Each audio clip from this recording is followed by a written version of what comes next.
Bueno, buenas tardes. Bienvenidos a la tutoría 5 de Psicología y Salud o Intervención Psicológica y Salud. Nos quedamos pendientes de trabajar el tema del tratamiento de los efectos del ASI, es decir, del abuso sexual infantil, ¿vale? Generalmente deciros que lo que más se usa es la terapia individual, sobre todo por la vulnerabilidad de los niños cuando son pequeños, porque es más efectiva también el trabajar con ellos solos. Ya a lo mejor con ciertas edades podríamos trabajar en grupo, pero de momento lo que prima suele ser la intervención individualizada, ¿vale? Ha habido un esfuerzo muy grande por parte de todas las corrientes y por todos los estamentos y demás a la hora de priorizar un protocolo o una terapia para el abuso sexual infantil. Yo misma estoy formando parte del comité de elaboración de la elaboración del nuevo protocolo que se establecerá aquí en Baleares, que lo hacemos entre varias entidades distintas. Y bueno, es un trabajo que nunca para, porque podemos establecer un protocolo y una vez que lo tenemos, nuestro maravilloso protocolo hecho, nos damos cuenta que tiene carencias, siempre las hay. Entonces vamos a tener que, en X tiempo, cuando ya este protocolo haya rodado un poco y lo hayamos puesto en práctica, ver qué deficiencias, necesidades, fallos tiene para poder subsanarlos. Entonces, pues se constituye una nueva comisión para elaborar un nuevo protocolo corregido y aumentado. Y debe de ser así, porque de los errores uno aprende, ¿no? Dices, bueno, no puedes jugar con los niños, cierto. Los protocolos establecidos a día de hoy son bastante eficaces, pero bueno, no significa que no se puedan mejorar, ¿vale? ¿Cuándo? La pregunta del millón. ¿Cuándo vamos a empezar a intervenir? Bien, aquí nos dicen que en el momento en que se tenga noticia del abuso, tanto si el menor tiene síntomas como si no los tiene. Bueno, depende. Yo voy a deciros que depende. ¿Por qué? Porque, por ejemplo, en el caso de Ibiza, y creo que en algún otro lugar de Baleares, no se nos permite intervenir con el menor hasta que no se ha hecho la prueba preconstituida o hasta que no le han visto los psicólogos forenses, que son los que finalmente hacen la prueba preconstituida. ¿Qué significa eso? Pues que estamos a merced de lo que pueda tardar un forense en darle cita al menor, en organizarse, que puedan estar todos, el juez, el fiscal, los abogados, perdón, pues el niño, evidentemente, y que se pueda hacer la grabación de esa prueba preconstituida. Acordaos que era lo que se hacía con el espejo, en la sala Gesell, que es el espejo unidireccional, que la psicóloga lleva o el psicólogo lleva un pinganillo donde se le van haciendo las preguntas que quieren que le hagan al menor y el psicólogo forense, que es el especialista en esto, le va haciendo las preguntas, ¿vale? Mientras juegan, mientras hablan. Bien, entonces hasta que esto no ha ocurrido, por lo menos aquí en Baleares, yo sé que en Cataluña es diferente, por poner un ejemplo, no se puede tratar al menor. Y diréis, ¿y por qué? Vale, pues porque consideran que si el menor ha recibido tratamiento para mejorar el trauma, ha sido tratado el evento estresante causante de trauma, entonces el testimonio del niño ya no es puro, está corrompido. Entonces no sirve como prueba. Entonces, intentando hacerle un bien al niño, que el niño tiene derecho a ser tratado desde el minuto cero, porque está en sus derechos, porque, por ejemplo, en los juzgados, las oficinas de víctimas tenemos como una de las primeras funciones tratar a los menores víctimas desde, pues en cuanto se nos solicite, por lo cual los padres evidentemente solicitan de inmediato y tú les dices, no, es que no puedo verlo todavía, no, es que es duro, pero bueno, es que si le trato, entonces no me dan por bueno la prueba preconstituida. Después todavía le estoy haciendo más daño, ¿vale? Por un tecnicismo. Bueno, ¿cuál es el objetivo de la intervención? Pues vamos a intentar impedir que se desarrolle culpa, que desarrollen cogniciones erróneas, que aprendan habilidades, que corrijan ciertas creencias sobre sí mismos, sobre lo que pasó, sobre el mundo, que aprendan a asociar amor y bienestar, no daño, no secreto, no incomodidad, no vergüenza y sobre todo enseñar prevención y control. También vamos a introducir pues elementos de psicoeducación. También vamos a tener que enseñarle algunas cositas en cuanto a educación sexual, a educación psicológica, etc.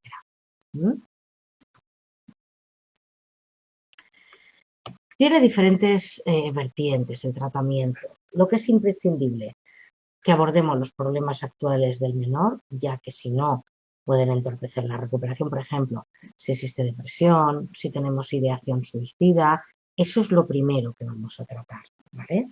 Que será mucho. Luego tenemos que restaurar un desarrollo aceptable y aquellas conductas que no estén en el repertorio del menor y que necesite desarrollar.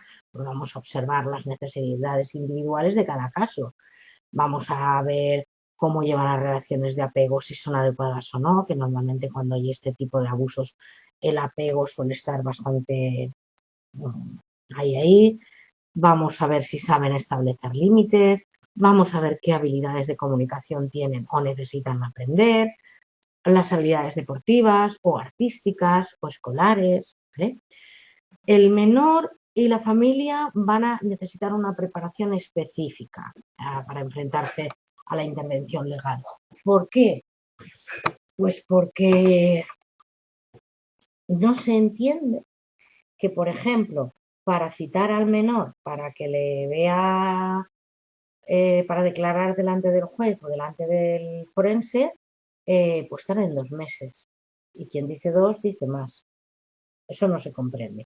O que una vez realizado la valoración del menor, pues el informe tarde en salir. A ver, los tiempos y los volúmenes de trabajo son extensos en justicia y a veces aquí por lo menos nos falta personal, eso está claro.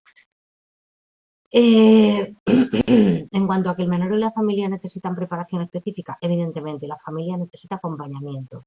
Necesitarán que se les diga cada paso que se va a dar, que se les explique el porqué de las cosas, que les digamos, que les hagamos entender cuáles son los tiempos de espera, que no esperemos que lo entiendan, cuidado. Y además siempre arremeten contra el mensajero, pero bueno, no pasa nada, para eso estamos.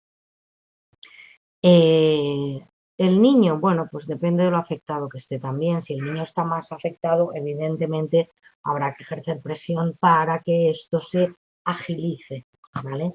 Y si hay una afectación elevada, evidentemente primero es el bienestar del menor y el niño tiene que recibir tratamiento. Cuando digo que el niño debe recibir tratamiento, a veces no es exactamente sobre el trauma, sino precisamente sobre los efectos del ASI. Pues la depresión, la ansiedad, las conductas evitativas, a lo mejor es eso lo que hay que trabajar, ¿vale? O necesitan medicación para poder dormir, ¿vale?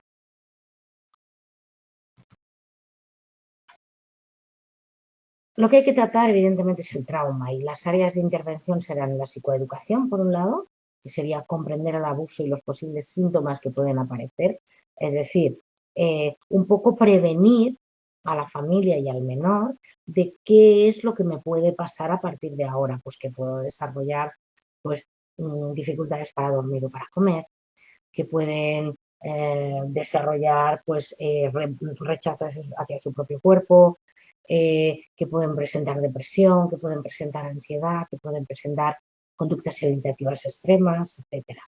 Luego, regular la conducta emocional y social de los implicados. Más tarde haremos una intervención focalizada en el trauma. Haremos educación sexual y enseñaremos prevención ante futuros abusos. La relación terapéutica, pues esto es fundamental para el tratamiento, ¿vale? Tenemos que promover sobre todo el respeto, la confianza y sentimientos mutuos de unión. Es una oportunidad, no se nos olvide, de construir el concepto de confianza e intimidad con esta criatura a la que estos conceptos le han sido arrebatados o tergiversados. Entonces le podemos enseñar otra forma de relacionarse en confianza y en intimidad con un adulto, que no es lo que él había estado viendo hasta ahora. Le podemos dar esos refuerzos afectivos que el menor necesita, haciéndole ver simplemente con nuestro ejemplo que es por nada a cambio. Podemos trabajar con él pues simplemente el contacto físico. Hay niños que, vamos, tú te acercas a ellos y poco menos que saltan. Pues trabajar un poquito el contacto físico, sentarte a su lado, decirle voy a dejar aquí mi mano. Por ejemplo, pues sentarte al lado del niño que está en el suelo, dejar su mano al lado y decir, dejo la mano aquí. Bueno, si tú quieres me la coges. Y en muchas ocasiones pues te agarran la mano los niños. En ese momento, evidentemente, tú le respondes y también agarras la suya. El establecer un buen rapport con los niños es fundamental. Entonces, los que no sepáis, tengo que deciros que saber jugar a videojuegos de estos que hay ahora es fundamental para que los niños entren en confianza. Tú te puedes tirar 2 sesiones con un crío sin hacer nada más que jugar a, yo qué sé, al Candy Crush, por decir algo, ¿vale? Entonces, pues es interesante que sepamos con qué podemos acercarnos al niño. Y para eso antes habremos explorado con la familia. Cuanta más información podamos tener de las cosas que le gustan, de las cosas que le atraen, de lo que le distrae, de lo que le hace sentir bien, mejor. Ahí también tenemos nosotros que hacer un trabajo previo.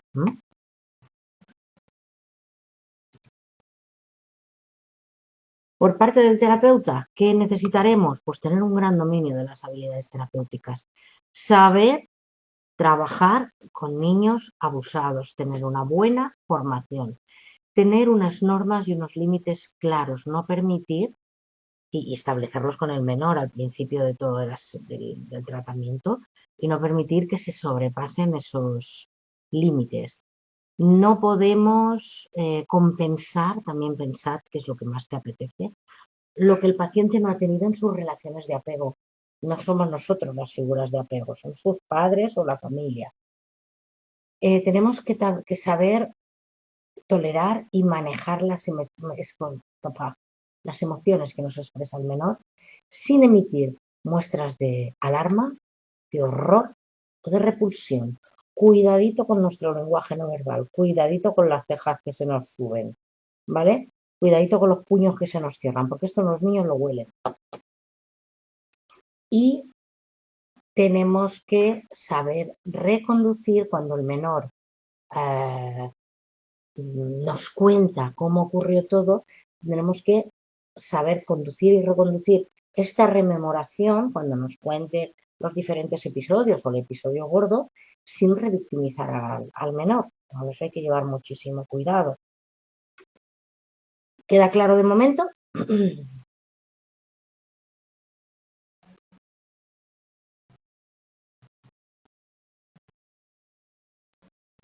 Venga, vamos. Evitar preguntas innecesarias. A veces la portera que todos llevamos dentro nos puede tentar a preguntar detalles o a preguntar cosas que no nos aportan nada. Cuidadito con eso, ¿vale? Tenemos que estar abiertos a lo que oímos, sin criticar, sin invadir, sin patologizar. O sea, esto es porque tienes depresión. No. ¿Vale? Los miedos que tiene el menor al contarnos las cosas no pueden hacer eco en nosotros. Es decir, no podemos adoptar esos miedos como propios. Si alguno de nosotros en algún momento ha sufrido algún tipo de abuso y piensa que eso le puede impedir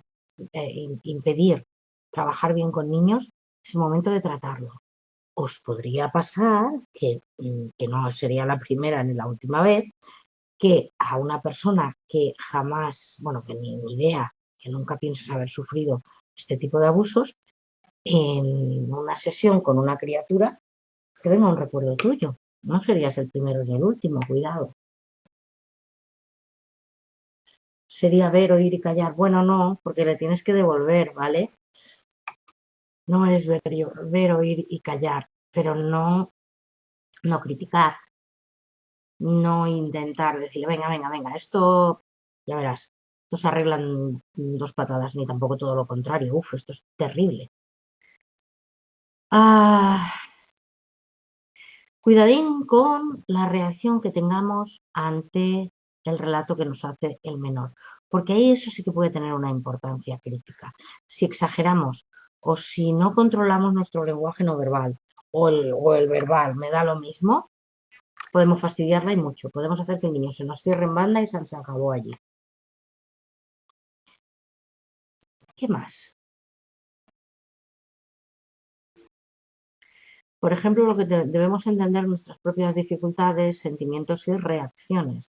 Pues, por ejemplo, una víctima muy sexualizada, como la nena esa que os contaba que se te subía a la pierna y se te frotaba, o agresiva, o físicamente desagradable, nos puede provocar rechazo. Por el contrario, si nos identificamos demasiado con la víctima, no podremos establecer los límites correctos. Salter, en 1985, detectó que el 25% de los menores abusados también fueron abusados por sus terapeutas después de la revelación. Hombre, esto me parece tremendo, pero bueno, es un dato estadístico que tenemos por ahí.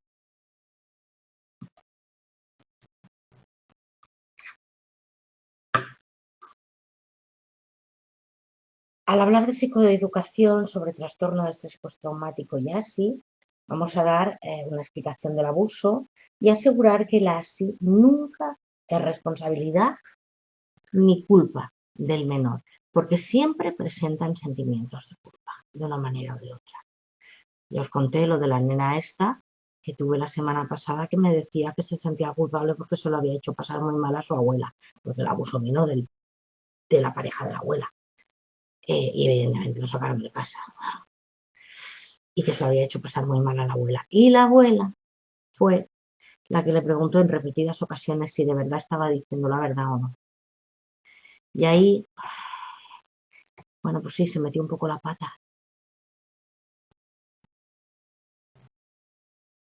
No es que me parezca exagerado, es que me parece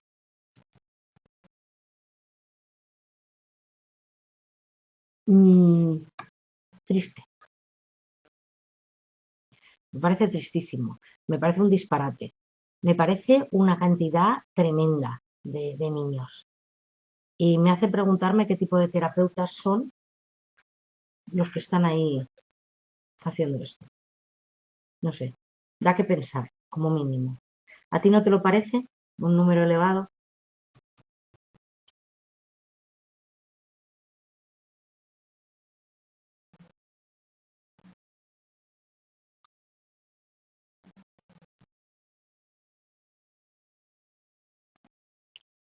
Eres, a ver, María Isabel Guzmán, ¿verdad?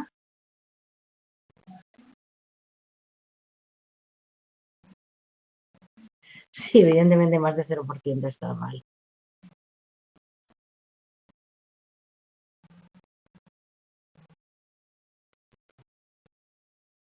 Me imagino que preguntar varias veces entra dentro de lo normal. ¿A qué te refieres? Perdona, no lo entiendo. Andrea,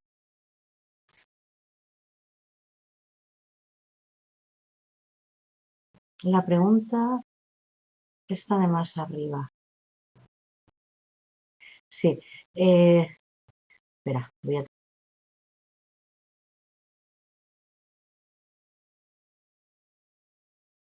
Aquí, vamos atrás. Ahí, no, espera. Aquí.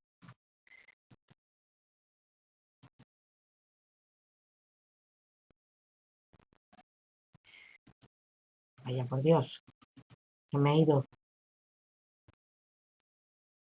¿Hacer preguntas innecesarias?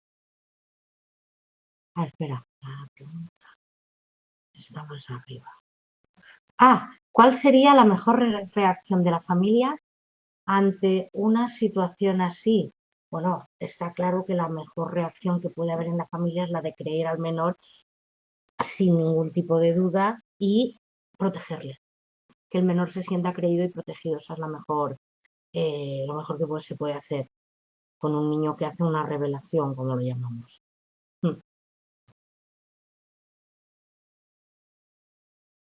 Eso es lo más importante, es decisivo además. Si el niño se siente creído, querido y protegido, podrá afrontar el proceso con mucha más efectividad.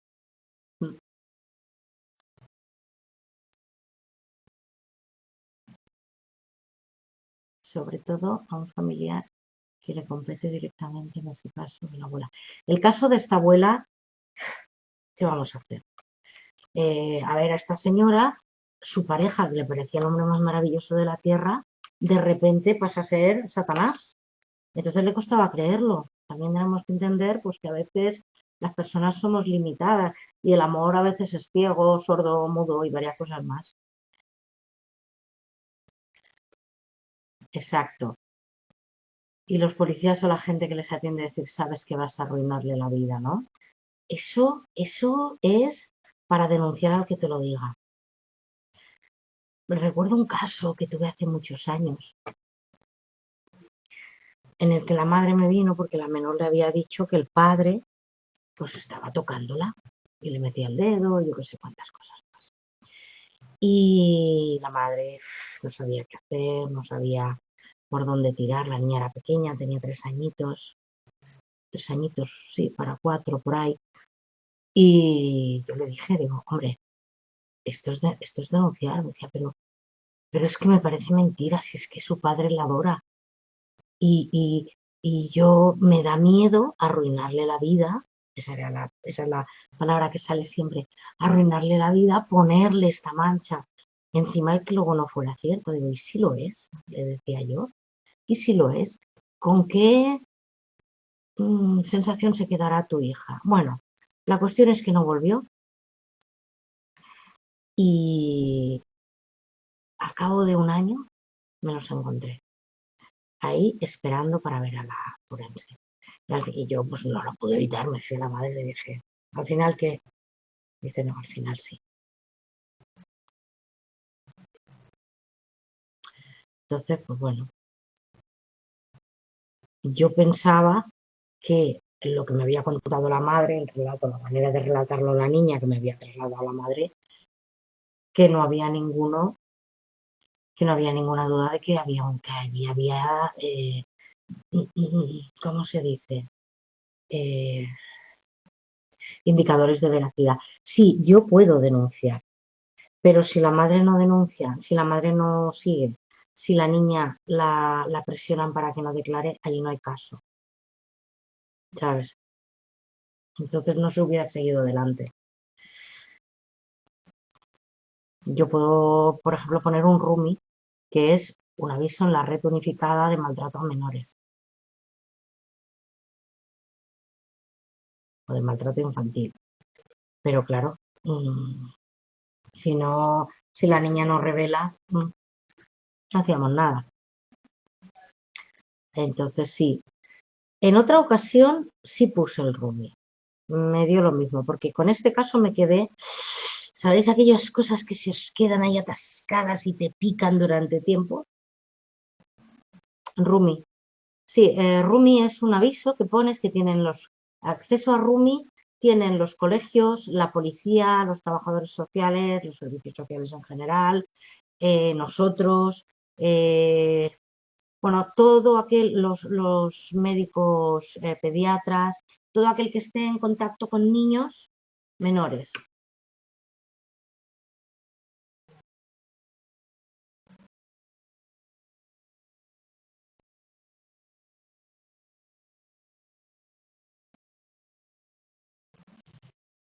Pero como parece de 16, ¿qué quieres decir? ¿Que parece que tiene 16 y le han bajado la condena? ¿Habrá habido algún eximente de algún tipo? Ah, tiene 13. Hostia. Espera, ¿el abusador o la menor? Ah, que físicamente parece de 16. Pues entonces ahí sí que hubo también una diferencia importante al menos de tamaño y de fuerza física. ¿Habrán encontrado algo más en los exámenes forenses? ¿Habrán encontrado algún tipo de discapacidad o algún tipo de trastorno o algo? A que el abusador tiene 33. Ah, pero como la niña parece de 16, manda Perdón. Ahora lo entiendo.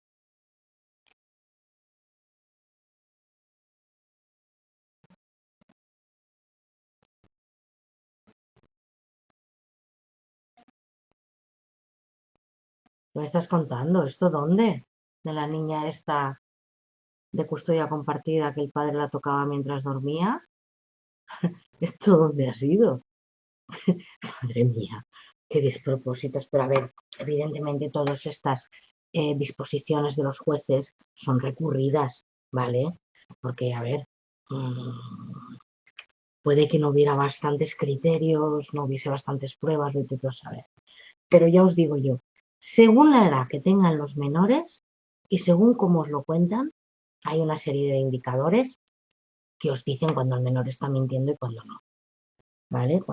Según el tipo de relato, según los detalles que aporta, según toda una serie de cosas.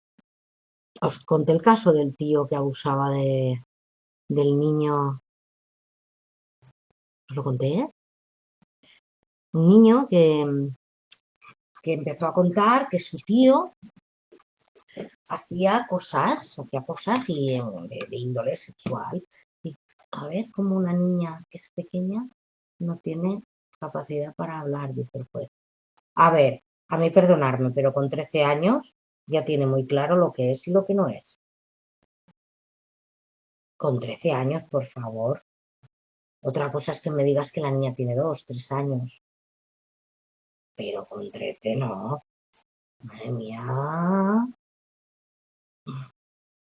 De verdad, no me lo puedo creer. Es que no me lo puedo creer. Es increíble es que pasen todavía estas cosas.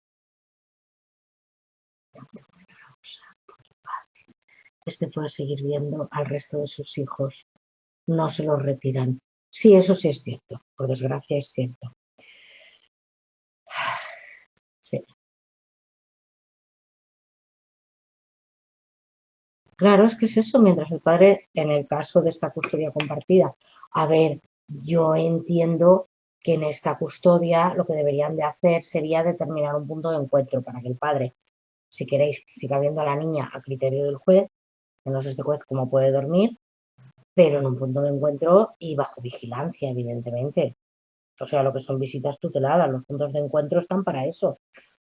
Están las visitas tuteladas, las semituteladas y las libres, ¿vale? Es una situación. Hay veces que dices, no entiendo nada. O sea, si ha abusado de la niña, que nos dice que no va a abusar del resto. Porque hay muchas niñas que no dicen nada hasta que ven que van a empezar a abusar de sus hermanas. Eso también ha pasado muchas veces. Que ellas se han aguantado y se han callado, pero han hablado cuando han visto que empezaban a ir a por las hermanas. Así es.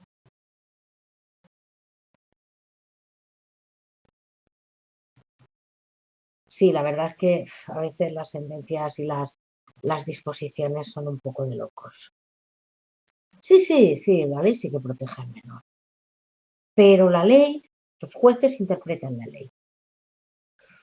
Entonces, los jueces tienen que trabajar con las pruebas que se les presentan. A esta niña de 13 años se le podía haber hecho perfectamente una preconstituida o un examen forense. A ver, ¿qué? Y la pequeñina de los tocamientos, pues según los años que tuviera, pero no esperamos a los 12, esperamos a, no sé. Porque también hay que saber cómo se ha sabido, o sea, cómo ha sido la revelación, qué han dicho, a quién se lo han dicho, de qué manera lo han hecho, ¿vale? Eso hay que también es importante saberlo.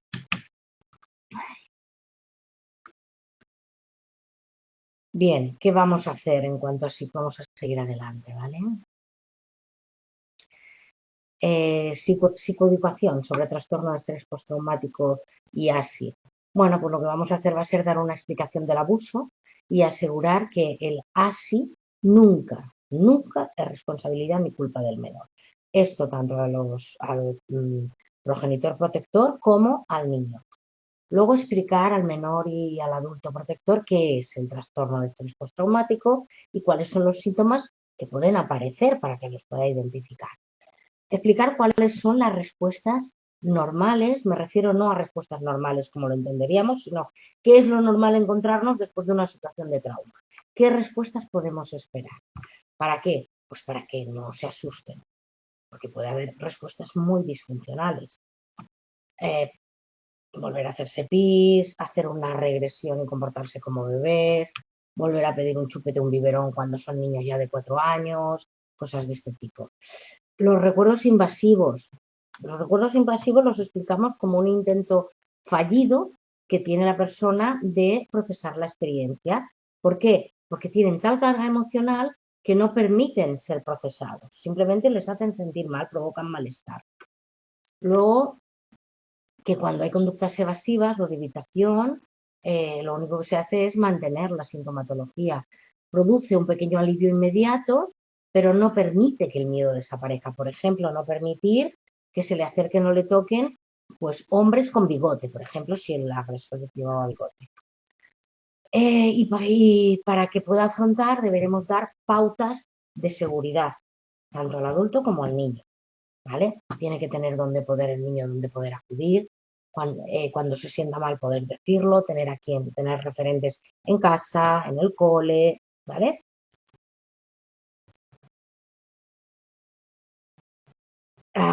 Skinner en el 83 dijo, en cuanto a la intervención sobre las emociones, que como se siente la persona es a menudo tan importante como lo que hace. Entonces, las emociones intensas negativas de víctimas de ASI se recogen en el criterio de trastorno de estrés postraumático de la DSM-5 o de la DSM-5R. Recoge además la vergüenza, la ira. Marsiller añade miedo, ausencia de apoyo social y el resto de emociones como ira, rabia, aflicción, culpa, tristeza, vergüenza, asco, asco de sí mismos, pánico, terror, dolor, etcétera. Todo esto nos lo pueden manifestar.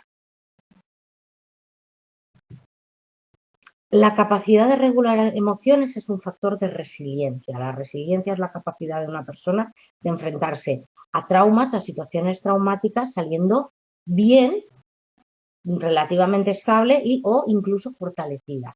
La ausencia de este factor de resiliencia en las personas aumentará la sintomatología de estrés postraumático. Por tanto, la detección o identificación de acontecimientos que desencadenan las emociones y el desarrollo de habilidades de control sirven en el descondicionamiento de estímulos relacionados con el ASI.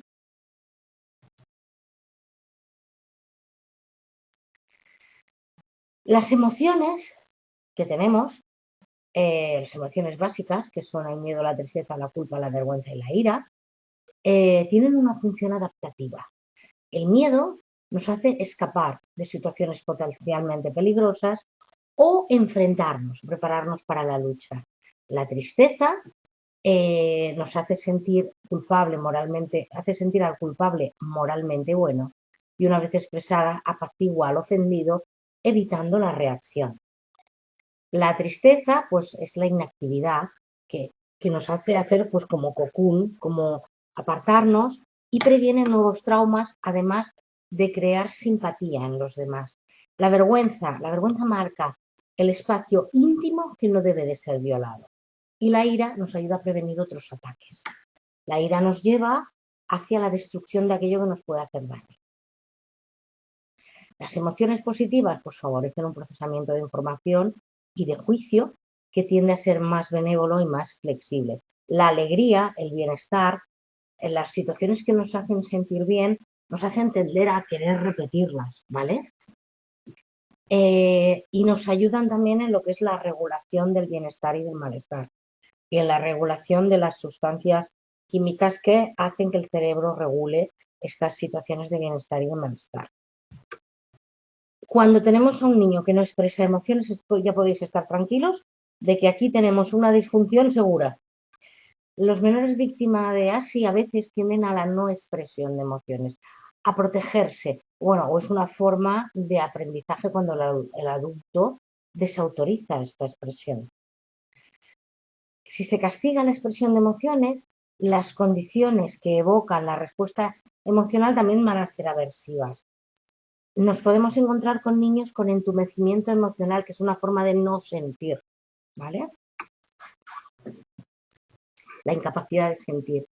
¿Qué es muy importante para tener en cuenta? El menor puede tener miedo a expresar las emociones, sobre todo si van a ir dirigidas hacia un padre, debido a la sensación que le provocan de que es malo o es peligroso, bien porque si la emoción es demasiado fuerte o bien porque piensan que están traicionando la lealtad de la familia. Porque una de las primeras cosas que suelen utilizar en el caso de progenitores abusadores es: vas a destrozar la familia. ¿Vale? Esto es un secreto de familia, esto son cosas de familia. Y la familia es intocable. Es común que la emoción de rabia dirigida a los progenitores se entremezcle con la de amor. Esto, por desgracia, bueno, puedes haber, tenía casos de niños a los que les han cascado vivos, les han pegado y les han maltratado y les han dejado sin comer y siguen deseando que sea el fin de semana para poderse ir a pasar el fin de semana a casa de sus padres cuando están en centro. No dejan de ser tus padres. Cuando intervenimos sobre las emociones, tenemos un objetivo terapéutico que va a ser conseguir el cambio.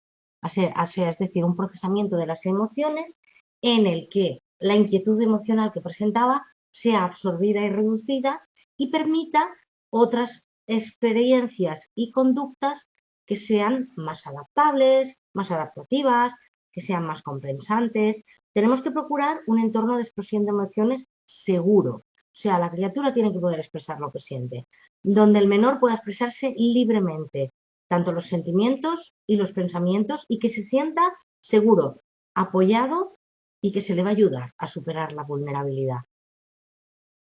Cuidado con, por ejemplo, decir, es que, claro, es que ya había uno que me hizo una gracia. Me viene el niño que había sido abusado, además le pegaban y yo qué sé, todo lo que le habían hecho al pobre. Y me viene y me dice, conmigo nada que hacer, ¿eh? Yo soy un caso perdido, que lo sepas. Conmigo no vas a poder hacer nada. Yo, ¿y por qué dices que eres un caso perdido? Pues porque siempre me porto mal. Ajá. Ponme un ejemplo de portarse mal. Pues no hacer caso a mi madre cuando me manda una cosa. O gritar y pelearme con mis hermanos. ¿Y por qué crees que pasa eso? Pues porque soy un caso perdido. Pobrecito, qué lástima. Al final conseguimos llegar al meollo de la cuestión, pero nos costó bastantes Candy Crushes y varios Mario Bros. Llegar a eso. Y se pudo hacer bien el tratamiento, pero madre mía. El de soy un caso, bueno, me acordaré toda la vida, creo.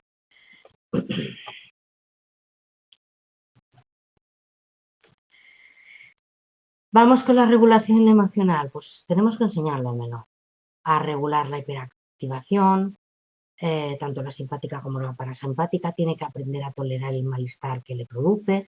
¿Cómo? Pues vamos a usar diálogo positivo, vamos a usar distracciones, le enseñaremos a calmarse, le podemos enseñar técnicas de relajación, le podemos enseñar estrategias para cortar estos pensamientos intrusivos, podemos enseñarle a poner los acontecimientos en perspectiva, a verlos de otro modo, abrir el foco de atención y sobre todo, enseñarle, ofrecerle habilidades en resolución de problemas. Esto es esencial. En cuanto a la intervención sobre las emociones, con lo que continuamos, y la regulación emocional, pues utilizaremos el reconocimiento de patrones, de sensaciones, de movimientos. Podemos utilizar una figura humana, por ejemplo, para ver dónde sientes la rabia. Pues muchos niños os dirán que en las manos, otros os dirán que en la cara. de movimientos, de pensamientos y sus consecuencias. Les vamos a enseñar las habilidades específicas que hayamos detectado que necesitan. Les enseñaremos a llevar a cabo y mantener patrones de conducta más adaptativos, a reconocer y nombrar emociones y aprender a comunicarlas. Va a ser pues como un poco de, pues sí, de enseñanza de emocional, ¿cómo se dice esto? De inteligencia emocional, básicamente.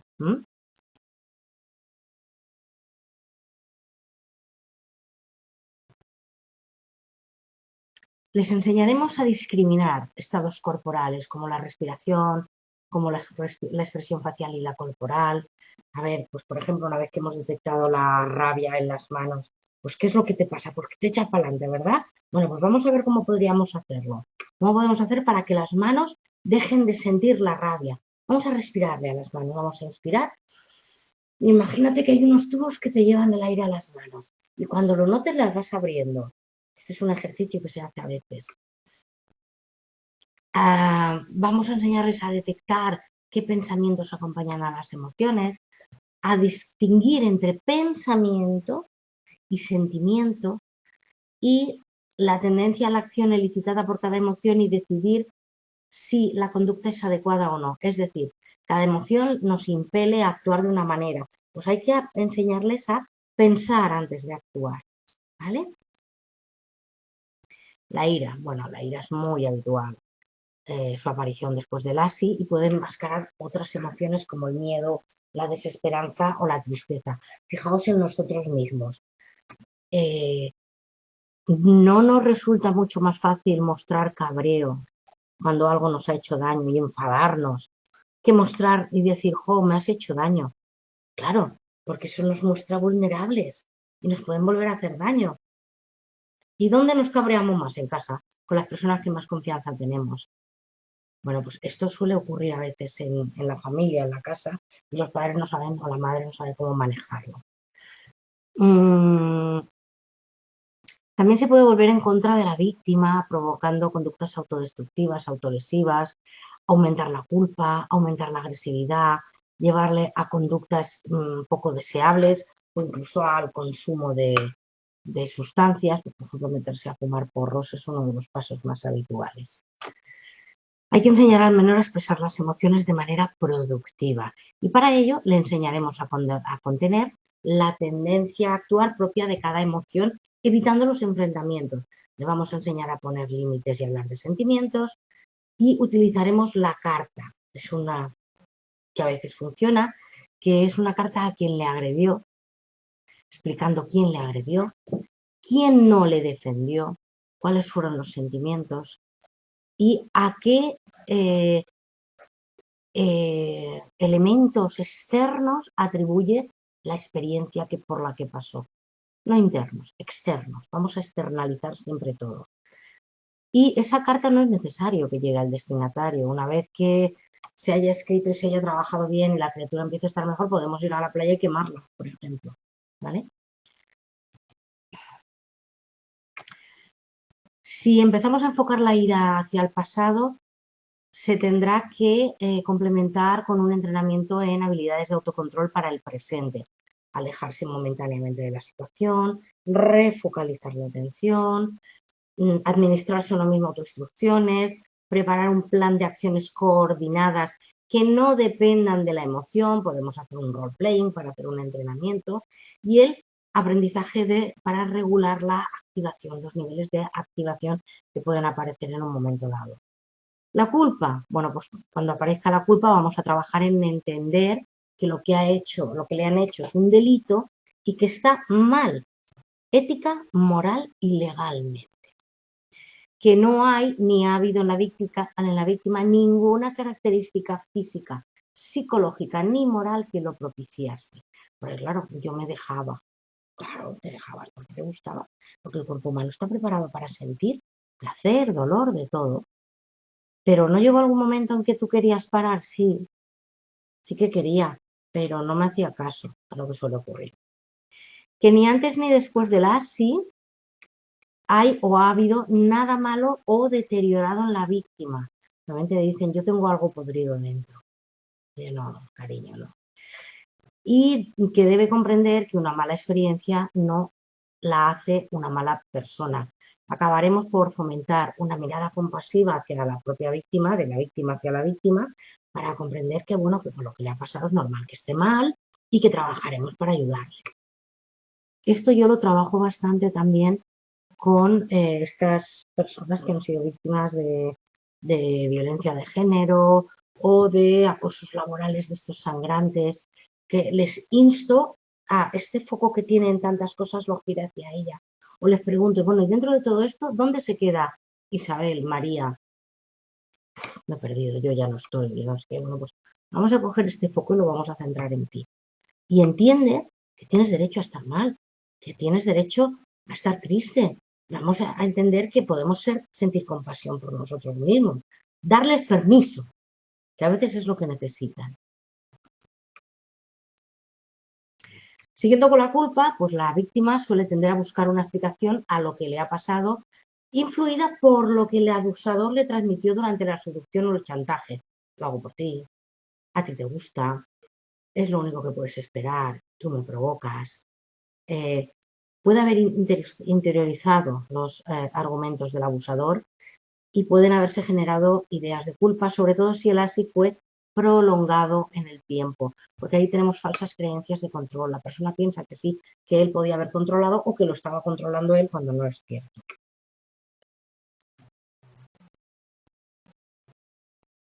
Trabajaremos la culpa teniendo en cuenta las características del ASI, la diferencia entre el abusador y la víctima, es decir, el poder, la edad, la relación de parentesco, la autoridad superior y en la gratificación que el menor obtiene, regalos, cariño, excitación, placer. La responsabilidad, tened en cuenta que es siempre, siempre, siempre del abusador. La excitación o placer es solo una faceta del abuso. Aunque el niño haya disfrutado o haya sentido placer, la culpa no es del niño. Es que a él también le gustaba. ¡Qué joroba! ¿No? En caso de abusos prolongados en el tiempo y en la adolescencia, tenemos que diferenciar lo que se sabe ahora sobre sexualidad y norma social y lo que se sabía antes del abuso. ¿Vale? Podemos encontrar con adolescentes que ya tienen cierta cultura sexual, pero puede ser una herramienta válida preguntarle, ¿y antes de que esto ocurriera, tú qué sabías de esto? Pues nada, pues eso. Diferenciar las posibilidades de acción de ahora y las que tenía siendo pequeño. Ante el pensamiento repetitivo de por qué no lo paré, ir aclarando la dificultad que entrañaba esclarecer el engaño, la superioridad del abusador, las amenazas implícitas o explícitas que iba recibiendo, el miedo a destrozar la familia, a las consecuencias negativas de la denuncia y alabar siempre el valor que ha tenido el menor por revelar los abusos. Ahí tenéis unos cuadros, 4 y 5, la página 99 del libro, que os pueden ayudar. La vergüenza. Bueno, la vergüenza tiene una mayor carga emocional negativa que la culpa. El menor víctima de abuso cree que cualquier persona podrá ver su estigma y juzgarle por ello. Te puedes encontrar con niños que no hacen contacto visual porque piensan que se les nota en la mirada. Dicen que los ojos son el espejo del alma, ¿no? Pues creen, tienen la creencia errónea de que se les ve, de que se les nota. La culpa, que va a ir íntimamente ligada al secreto. Algunos autores defienden que trabajando el secreto se mejora el sentimiento de culpa, llegando a ser capaz de contar la historia de forma que redima, reclame y recupere la dignidad del niño como persona. Las personas muy traumatizadas no sienten, son la emoción, son la vergüenza. La vergüenza puede llegar a definir a quiénes son y decidir que son malos, como el niño este que decía que él no tenía remedio. La vergüenza también nos vamos a encontrar con que deteriora la capacidad, como os decía, de realizar contacto visual porque culturalmente los ojos son las ventanas al interior y la víctima de la SI no desea que los demás puedan verle al interior. El terapeuta tendrá que tener en cuenta si mira a los ojos, tendrá que tenerlo en cuenta si mira a los ojos del paciente, no vaya a ser que esté provocando más sufrimiento todavía. Para trabajar el retomar este tipo de contactos se puede entrenar una exposición jerarquizada de estímulos para terminar con una exposición directa con el terapeuta como modelo y actor. Pero podemos empezar con dibujos animados, por ejemplo, con dibujos, con personajes de dibujos animados, luego con fotos de animalitos, luego con fotos de otros niños, luego con fotos de otras personas mayores o de personajes mayores que el niño conozca, ¿vale? Y así poquito a poquito ir haciendo una desensibilización sistemática. El uso de la meditación para trabajar emociones y experimentarlas sin juzgarlas ni rechazarlas, observando aquello que despliega la conciencia como productos de la mente y no reales, y el uso de la relajación para suavizar la activación derivada de las exposiciones en imaginación o del relato de experiencias, así como la reexperimentación, es decir, terminar las sesiones con una sesión, las sesiones terapéuticas con un pequeño ejercicio de relajación siempre va muy bien, ¿vale? El niño se tiene que salir de ahí tranquilo. Si veis que el niño no está bien, no lo dejéis marchar. El asco, bueno, tiene como función adaptativa mantener a la persona alejada de una fuente que le provoca malestar. Sin embargo, unido al afrontamiento evitativo, inhabilita a la víctima para comprobar si el ambiente ya es seguro. Es una emoción primaria que aparece durante el acontecimiento traumático y la relaciona con síntomas postraumáticos posteriores y suele tratarse en víctimas de ASI de un asco no cognitivo, sino corporal. Les da asco su cuerpo. Le da asco los fluidos corporales, los olores y el contacto con otro cuerpo. Muchas veces os van a decir que están sucios o sucias. Esto también en víctimas de violaciones, abusos sexuales, agresiones sexuales también es muy frecuente que te lo digan, estoy sucio.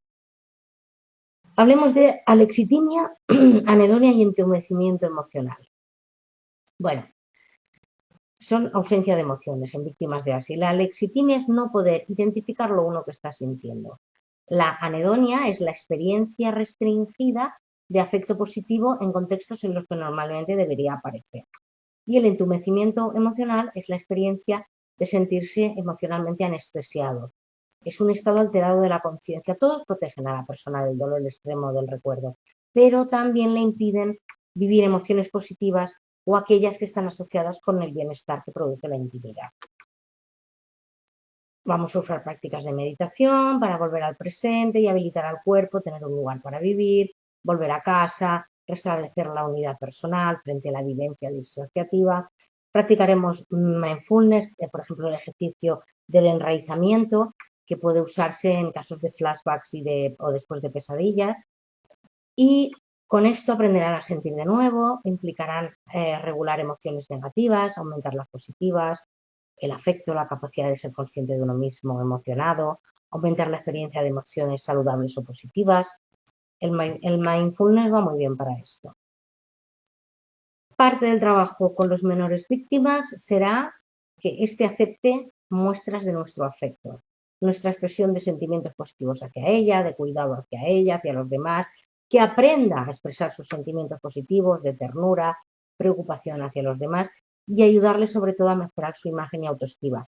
Es decir, yo soy una persona valiosa, yo tengo derecho y me merezco ser querida. Eso es un trabajo largo, ¿eh?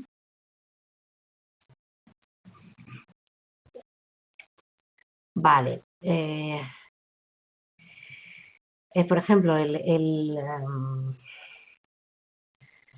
la técnica de la exposición es una de las más dolorosas de la intervención y permite al menor hablar, sentir o pensar sobre la experiencia sin que le sobrepasen las emociones negativas, intensas, ni sentirse desbordado o mal. Nos va a servir para obtener información de los estímulos condicionados desencadenantes de la ansiedad, las contingencias de reforzamiento involucradas y a identificar las condiciones que son maladaptativas. Se trabaja desde la seguridad y la confianza que favorece la diferencia de lo que ocurrió y el presente con la idea de que ahora no hay peligro. Nunca le aseguréis que no te volverá a pasar, cuidadín. No lo podéis hacer, pero no lo sabemos. Pero sí que ahora estás bien, estás seguro, aquí estás seguro, sí. En la exposición siempre nos deberemos adaptar al desarrollo evolutivo del menor con el que estemos trabajando y se aconseja hacer dibujos, collages, escribir sobre ello para poder volver atrás en ciertos momentos cuando sea necesario. Y es importante que en la narración se describan sentimientos y emociones y que quede recogido siempre en primera persona. Acordaos de los niños que te hablan en tercera persona. Nanay, hay que intentar volver al yo. La exposición se aconseja que se haga en dos fases. Una, dotar al menor de afrontamiento, límites y regulación de afecto, y luego la intervención sobre el recuerdo traumático. Hay que hacerlo de manera muy lenta y muy gradual para evitar que el paciente sea expuesto a un sufrimiento innecesario.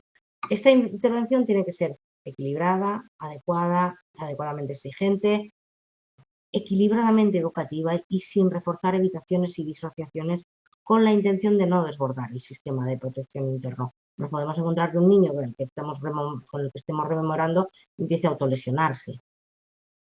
Los menores ponen en marcha estrategias inconscientes de disociación, nos encontraremos con esto, despersonalización o distracción, y tenemos que asegurarnos de que la exposición tiene lugar. Entonces, también es importante exponer a los cuidadores no ofensores a los recuerdos y sentimientos del menor para capacitarles para hablar de la SID y proporcionarles el apoyo adecuado. Se les puede mostrar una grabación, por ejemplo, en la que el niño haya expresado todas las emociones que tiene. Procesamiento cognitivo. Bueno, pues los pensamientos erróneos pueden acompañar al menor hasta su vida adulta de manera inconsciente y así pues desarrollará creencias profundas, autolimitaciones del mundo, de sí mismo, que le van a condicionar la vida personal y sus relaciones y le van a impedir integrar nueva información para lograr soluciones alternativas útiles. Entonces pueden ser ideas irrelevantes, puede existir divergencia entre lo que el menor sabe y lo que sostienen estas creencias. Podemos tener una pérdida de sentido del futuro, la incapacidad de controlar, vulnerabilidad, responsabilidad, miedo al cambio. El menor aceptado, que es inherentemente malo y por tanto merece el abuso. En este caso nos lo podemos encontrar. Pues le vamos a explicar de manera clara y asequible lo que ocurrió. Le enseñaremos a detectar conductas de riesgo, a aprender a desarrollar atribuciones adecuadas que estimulen un sentimiento de control, a desmontar la explicación del abuso como muestra de amor o presentar al abusador como un enfermo. No están enfermos, lo siento, pero no. Y el abuso es más traumático cuanto más cercana la relación con el abusador, el abuelo, el padre, estos son los peores. La ruptura de confianza puede provocar creencias en la edad adulta que impiden relaciones normales, como por ejemplo no fiarse de nadie, sufrir muchísimo, ser víctimas de explotación, etc. A ver.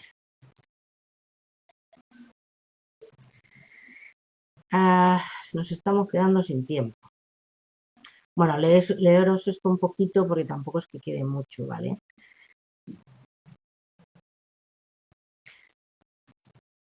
Si tenéis alguna duda me lo preguntáis. A ver.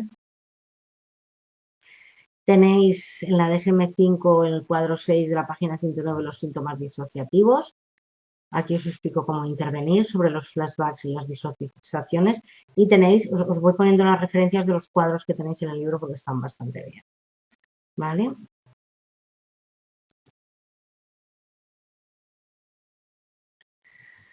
Esto es muy chulo porque es la intervención con los miedos a irse a la cama.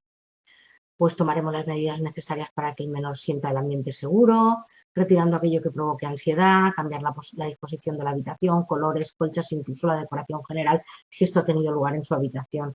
Vamos a entrenar a los padres para extinguir conductas de miedo inadecuadas y en reconocer en sus hijos ejemplos de valentía y reportarles siempre. Vamos a instaurar rutinas tranquilizadoras como el baño, el cuento, una música suave. Vamos a dar pautas claras al menor para irse a la cama y sobre qué hacer si se despierta por la noche asustado. Vamos a enseñarle ejercicios de relajación, a encender la luz, a pensar en cosas agradables, darse autoinstrucciones. Todo esto son entrenamientos que les tenemos que ir haciendo. Las pesadillas traumáticas de los menores no suelen rememorar con claridad los hechos traumáticos. Entonces, vamos a empezar por explicarles cuál es la naturaleza de los sueños, que aunque ellos sientan el miedo como real, el peligro no existe. Vamos a instruir al adulto en que el menor no puede ser incomprendido y sobre todo el valor real del miedo del menor y enseñarle a decir ahora estás seguro, solo ha sido un sueño, puedes volver a dormirte sin miedo. y darle siempre el mismo mensaje. Le podemos decir al menor que nos cuente o nos dibuje aquello o lo que ha soñado, pero luego vamos a jugar y le vamos a dar otro final a la historia. La huida no entra en las opciones. Fomentaremos los finales en los que el menor vence a la pesadilla, le vamos a poner en valor, le vamos a enseñar al niño a explorar los sueños y los sentimientos que le provocan e ir enfrentando las pesadillas más temibles y ayudarle a solucionarlas. Y se puede trabajar planeando o eligiendo el próximo sueño. También podemos incluir en nuestro trabajo una adecuada higiene de sueño, es decir, dormir siempre a la misma hora, levantarte a la misma, buena alimentación, ejercicio, horarios estrictos, esto es muy importante, y rituales fijos antes de ir a dormir que sean adecuados, ¿vale? Y vamos a tener que dejarlo aquí. Familia, lo siento muchísimo.